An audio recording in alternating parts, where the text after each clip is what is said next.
morning on this Sunday morning, and from the Home Center's ministerial team, approved by the Minister of Prayer, Reverend Joe Peinkofer, we have our opening prayer. God, your love declares that we must forget things of the past and not dwell on them. We thank you for creating something new in our life and helping us to move forward. Help us to understand that this new way is in fact good and that it is from your love. We will not dwell on our past, but we will focus on creating a new and bright future for all. In you, God, there are endings and beginnings. Oftentimes, our new creations can be very uncertain, resulting in fear and doubt. It is when we remember what is behind us and press ahead with our creations that we begin to feel lost. Give us the strength and the courage to move forward without looking back. The goal is the prize of creating our new world, one of ascension upwards in the energy of God. In God and Christ and love and light, it is so. Amen. And now I turn the podium over to Reverend Madge. All right, thank you, Dick and Joe, for those prayers. I sure appreciate it. So while we're warming up to the idea that this is Halloween week, I have to share with you some Halloween jokes to get into the spirit of it. Janniece tells me that this Halloween is also the blue moon. I would have tried to find some blue moon jokes if I had realized that, but here's some jokes. Why did the headless horseman go into business? He wanted to get ahead in life. I thought that was pretty cute. What do you get when you cross a vampire and a snowman? You get frostbite. One more. What was the witch's favorite subject in school? Spelling. I thought that was pretty cute. All right, so enough of my ridiculous jokes, but it did get some laughs. So now we're the message that Reverend Janniece and I are going to be providing, mostly Reverend Janniece MacDonald. I'm so excited to bring this message to you because it's about the ancestors. And in the light of Halloween and the veil being thin and all the things that go along with this time of year, it's a pretty good time of talking about the ancestors. So I'm really glad that Janniece brought this up and is bringing it to us today. So come on up, Janniece, and share with us your information. Thank you. And in this beautiful song, she refers to relations that walk with her and guide her and teach her. But Webster's dictionary defines ancestors as only those that are related to you through your father and your mother. I think many cultures would disagree with that. And many cultures are not fearful of their ancestors and ancestor worship like us Protestants, or our Protestant culture has been. So many cultures have worshiped their ancestors, have honored their ancestors, have so many traditions that are millennia old, including ancestors in everything that they do in their daily lives. And yet it is our, I have to say, white people's tradition to be fearful of the ancestors. And I've been pleasantly and wonderfully blessed in the last few years to have discovered my ancestors, and not just through Ancestor.com, which I have spent some time, but only because I wanted to learn some names. My experience with ancestors, let's say before a decade, was just literally, probably like everyone else's, just they're back there. They're somebody who may have come over on the Mayflower, or may have come over on a boat from England and checked in at Ellis Island and those things, but it didn't mean anything to me because I was looking at ancestors in the physical aspect, not in the metaphysical or the spiritual, coming at it recognizing them spiritually. And it really wasn't until my husband died suddenly did I really want to make connection on the other side. Now, the next few weeks, it's traditional, and it's certainly been my experience, that the veil is thinner, and to define that, the vibrations here on Earth are much lower than the vibration on the other side. And so as our vibrations go up, it makes it easier for spirits from the other side to communicate with us, because they have to, it's under my understanding, they have to lower their vibrations. And so during the next few weeks, there is the opportunity to become, to make it easier to communicate. And it's one of the reasons that cultures, like Hispanic culture, with their Day of the Dead celebrations, and so many other aspects of celebrating and honoring ancestors really become quite a heavy tradition during this time of year. When my husband passed away, I really, of course, and it was sudden, I wanted to communicate. And in that communication, I discovered, past my communication with my husband, but I discovered a grandmother that I was always fearful of. And one medium, she just said, you have a grandmother who is very, very sorry for her meanness. And I'm just paraphrasing, because I was so shocked trying to figure out, well, what grandmother, and immediately I knew which grandmother it was. My Mima, I was afraid of. She chewed, she smoked a pipe. I mean, tobacco was her thing.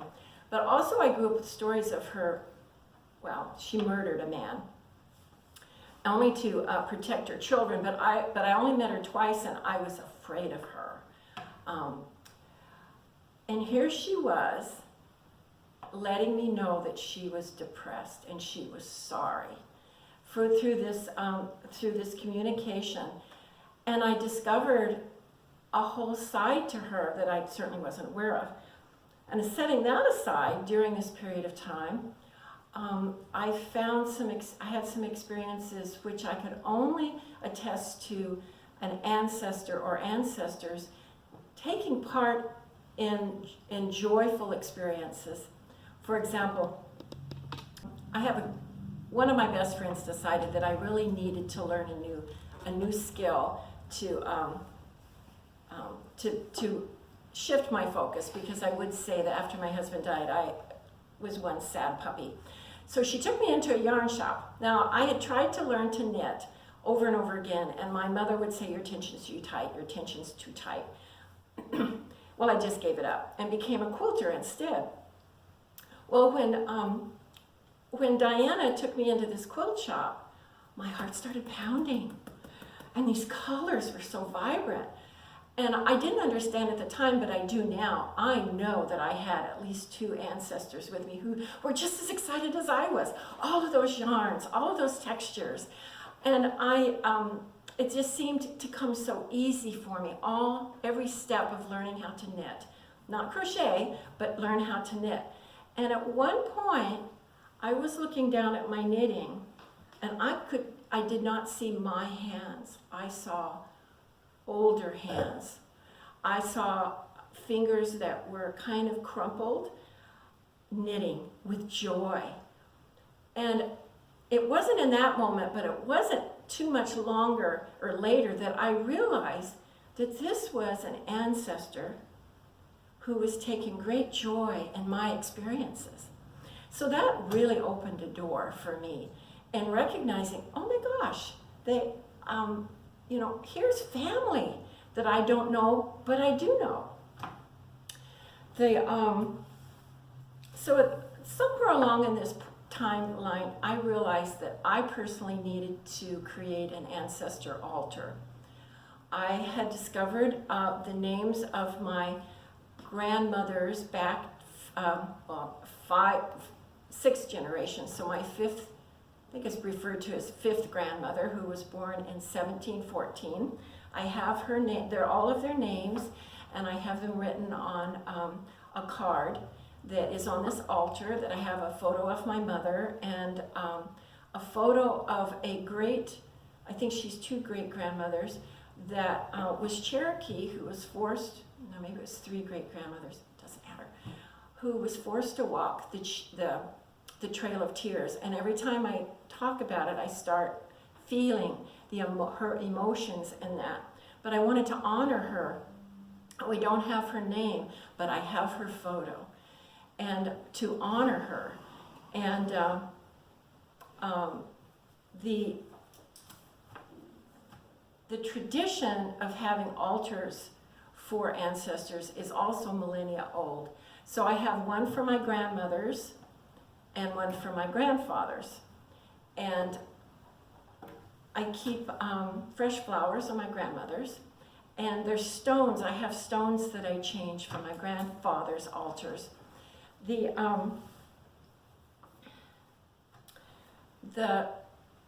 awareness of the help and the support that we have available to us on the other side has become more and more evident to me, to the point where it's a mission that I have in learning how to help them and do healing work for ancestor healing work, which is becoming more and more common. And I have one, and I don't know her, the technical, physical, what their names were, but I have a mother and a daughter that I've been working at helping them heal some situations in their life. And it's, the thread goes both ways. So I know in helping them to heal, I'm helping myself to heal.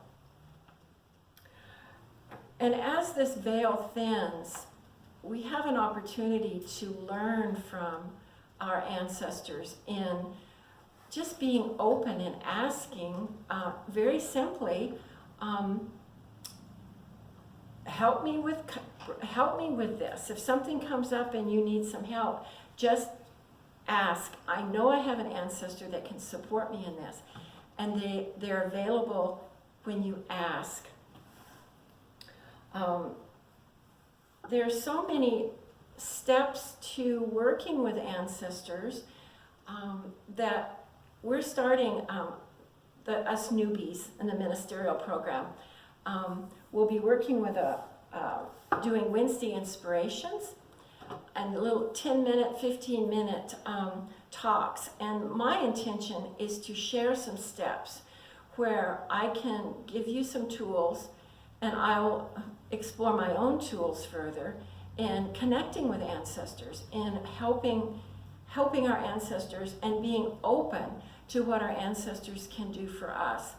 And my personal experience is, I have ancestors that take great joy in many of the things that I do, and I've recognized I can feel their joy whenever I know it's beyond what I'm feeling. And what I really want, how I want to end this today, is a reference to my great-grandfather, Milo Stanley, who was, and I've referred to him in the past, he was a Methodist circuit minister who had a buggy, and my first attraction to him when my dad would talk about him was because he had a mule. And here he was going around the countryside in the Ozarks with a mule. And when I went back for a family reunion with my dad and met people that had known him in their youth, said he was the kindest person that they knew. He was the kindest man that they knew. And I could tell that he was somebody so special, and I was so proud to be a descendant of him. And the only relative my dad would ever talk about was this grandfather. Well, the first time I gave a talk over in the chapel, he was sitting in the stairs, and I just, at first, I felt like there's somebody on the stairs that's a cheerleader for me. And then partly through my talk, I realized, oh my gosh, he's here. And since then, it's like right now, I feel like he's down the hallway. He supports me in this work.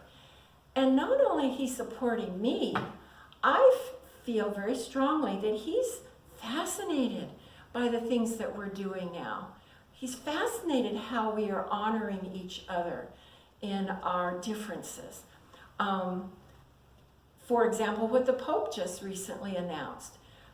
That would have, of course, never, ever been anything that anyone would have even thought of considering accepting same-sex couples within a church when he was riding the circuit. But I feel like he had the soul and the love that would have if it had been accepted. I feel his joy in the music that we sing and in our ceremonies and in our rituals. And so that has been the impetus for me to be even stronger in my commitment in ancestor honoring. I think that not only for the next few weeks, but for me year-round, honoring my ancestors is a part of my job while I'm on this side of the veil. And I will admit, I'm looking forward, only not too soon because I got too much work to do, but I'm looking forward to meeting my ancestors on the other side of the veil. So I'd like to leave you with that. Thank you. All right.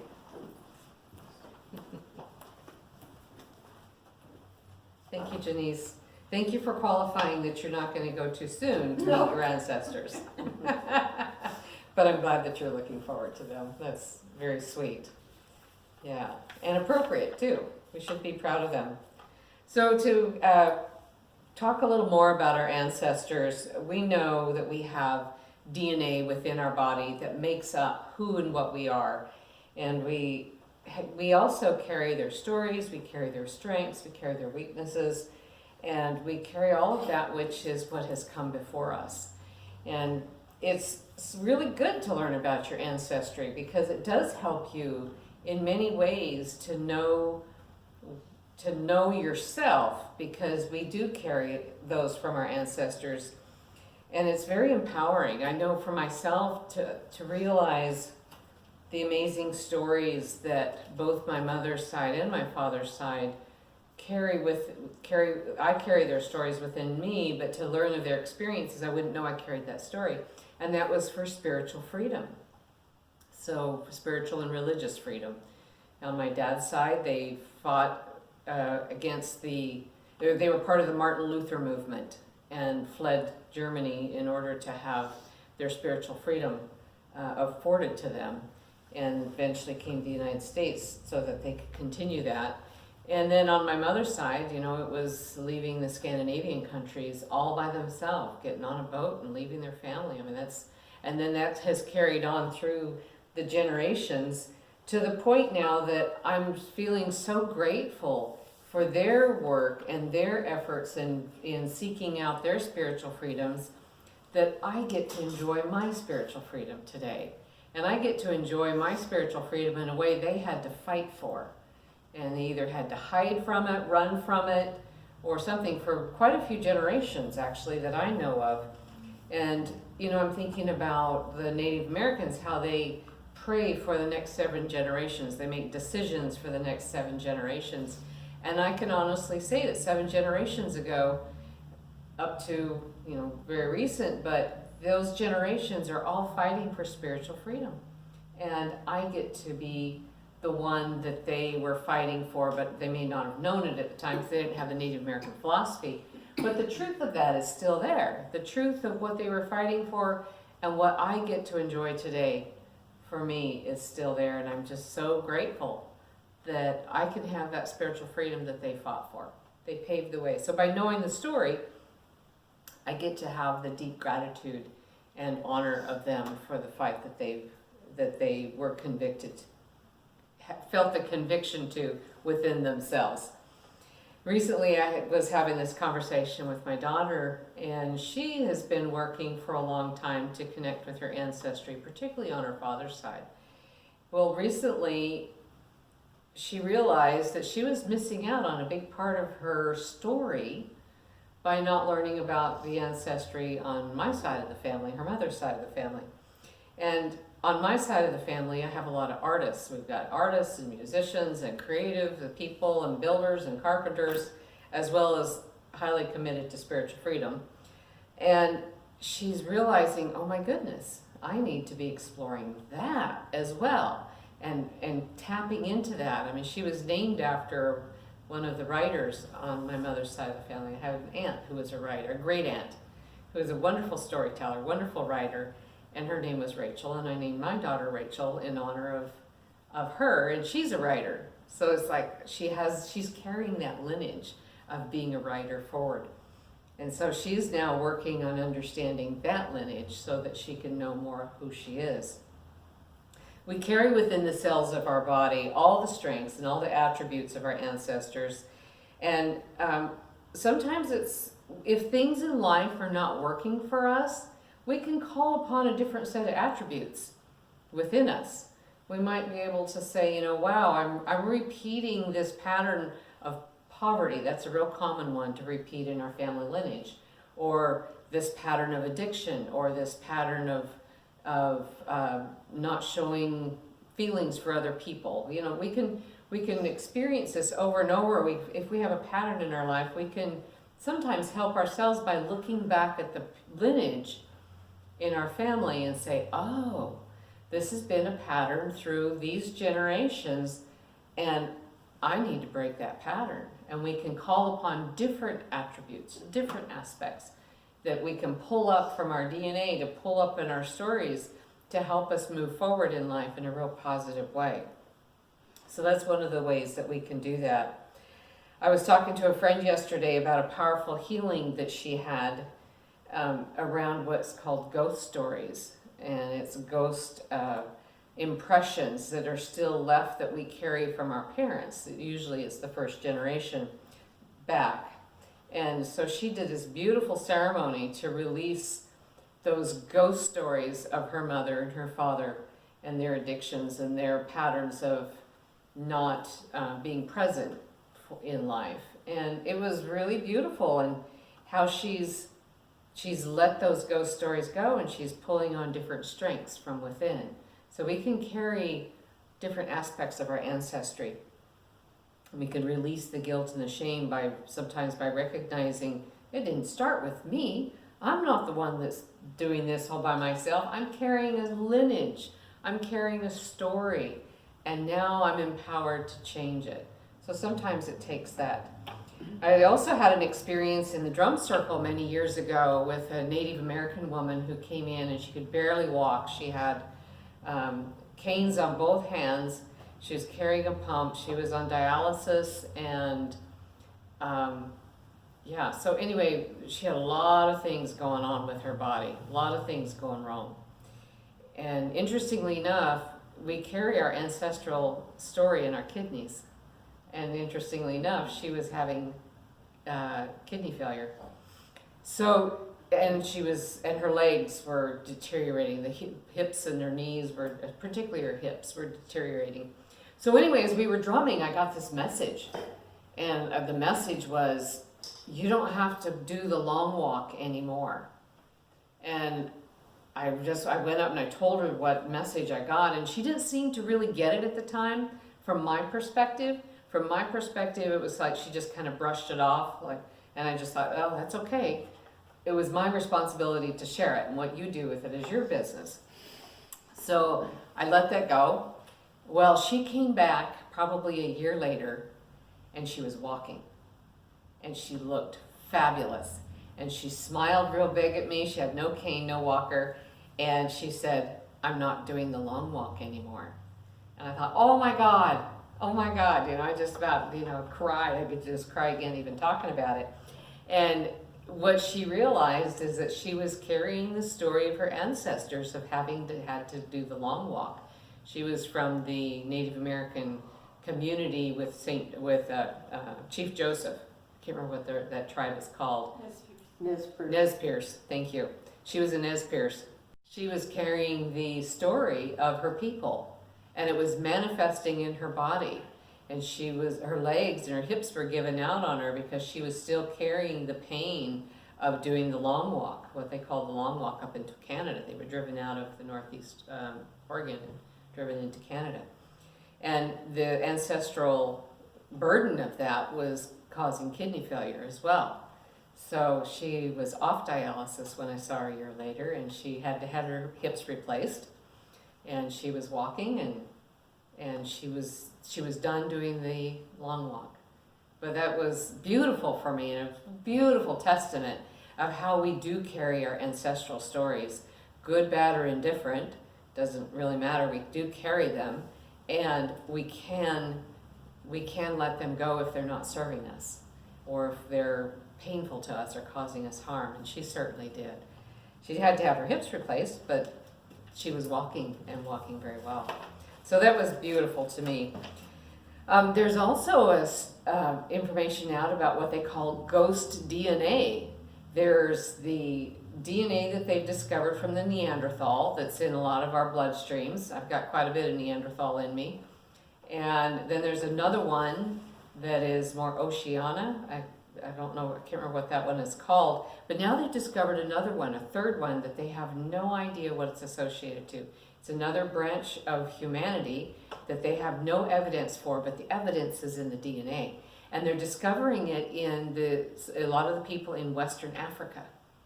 I thought, how interesting is that? Who knows what story that's telling, how that's manifesting. So it'll be interesting to see when more comes from that. And then there's another strain I want to conclude talking about with our message today is soul DNA. We have our physical DNA, our physical ancestors, that is a bloodline through time that we carry. But then there's also soul DNA. We carry DNA from our soul, where we meet people that are like us and we make this connection. It's like, oh, you're part of my spiritual family. That's a shared soul DNA. And it's beautiful to find that. Or you meet somebody you've never met before, but they're like a brother or a sister. Well, I believe, my personal belief is that that's your soul DNA. You're finding your spiritual family. You're finding your spiritual connection. Interestingly enough, for some reason, I am having these young people find me, and they're like sons and daughters to me. And I just had another young man reach out to me this week. And it's like, oh my gosh, there he is. And I know he's one of my sons from somewhere, sometime. But and I think it's a soul. And another young girl 2 weeks ago went and had coffee or had a little meet after work. And it's like, oh my gosh, she's my daughter. So these young people are finding me, and they're my kids. They're my sons and they're my daughters, and I'm just so glad to bring them back in.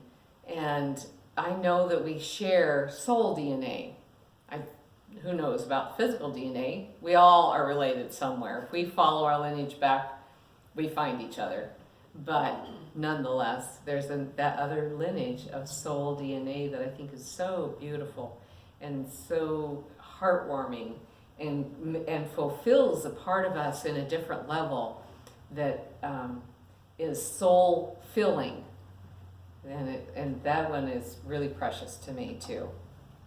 Well, on that note, let's just do a quick meditation to get us in the spirit of connecting with our DNA and following that line and following that lineage. So let's close our eyes and get yourself in a comfortable spot and take a nice deep breath. And let's visualize our father's lineage on our right, going behind us from the first generation on back, and generation after generation of lineage is standing to our right. And we see all the males in our lineage onto our right, going further and further back. And feel the appreciation and the protection and the knowledge that all of that male generation holds for us. All the father generations and grandfathers and great-grandfathers and so on. And feel the love towards them. And feel the appreciation. And now we're going to see the lineage of females, the mothers, the grandmothers, the great-grandmothers on our left. And see that lineage going back as far as you can imagine it going, line after line. and feel the deep appreciation and the connection with them. And now in your mind's eye, turn around and face them. Face that lineage of males and females that are in your lineages, and let them know how much you appreciate them. Let them know that you're so grateful for who you are today because of them. Let them know that you carry their stories, you carry their strengths, their attributes, and their weaknesses. And you're here today because of them. And you're here to demonstrate the best of who they were in this life. That you carry the best of all of them. And this is what you're here to do today. Here's what you're here to do in this lifetime. And send them a deep gratitude. And if you're comfortable, bow to them in gratitude and thankfulness and honor and integrity. And just feel that feeling of oneness with all that ever has been and ever will be. And as you stand tall down in front of them and you see those lines going in both directions, turn around again now and face your future. Look out into the horizon. Look out to what's out in front of you and feel the strength and the empowerment of what those beautiful ancestors have for you, what they're sending you, and the love and appreciation they have for who you are today. And look out into your future knowing that you're going to be the best of who they were. You carry that knowledge, you carry the wisdom, you carry the goodness of heart and the hardworking, determined personalities that all of them were, and then so much more. And just move on out into your future in deep gratitude and confident steps, knowing that you're going to take this with you into your todays and into your tomorrows, and this is who you are, and let it be so. As you bring yourself back into the room and wiggle your toes as you're comfortable. So thank you for being here with us today. I really appreciate it. And I hope you guys got something out of it and can take it with you and be better and stronger for it. I really appreciate it.